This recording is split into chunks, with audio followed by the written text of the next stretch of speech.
Ed ora la politica, in vista delle primarie regionali del centro-sinistra, tour elettorale del segretario nazionale dell'Italia dei Valori Messina, tour partito dall'Aquila, proseguirà poi per Teramo. L'IDV punta a rilanciare una più incisiva battaglia per la legalità. Paolo Rico.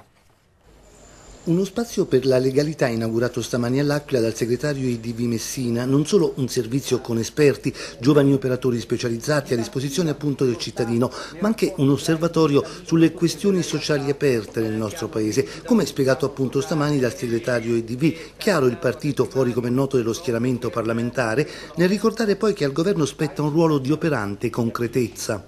Vogliamo che Renzi faccia Renzi, come ha promesso, e che riempa di contenuti gli spot che ha fatto. Noi ci auguriamo che ce la faccia, anche perché questo Paese ha poche speranze, ma a vedere da come parte la legge elettorale cominciamo ad avere qualche perplessità.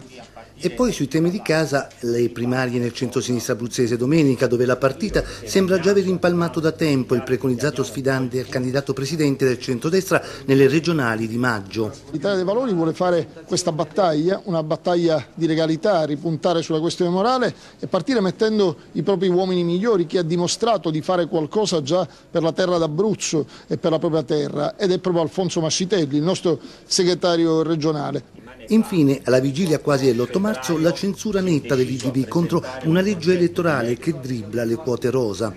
Noi riteniamo che la nuova legge deve prevedere non il 40 ma la parità di genere, questo noi pensiamo all'Italia dei Valori e per questo nelle nostre liste a tutti i livelli, a partire dalle europee alle quali partecipiamo, presenteremo la parità di genere assoluta.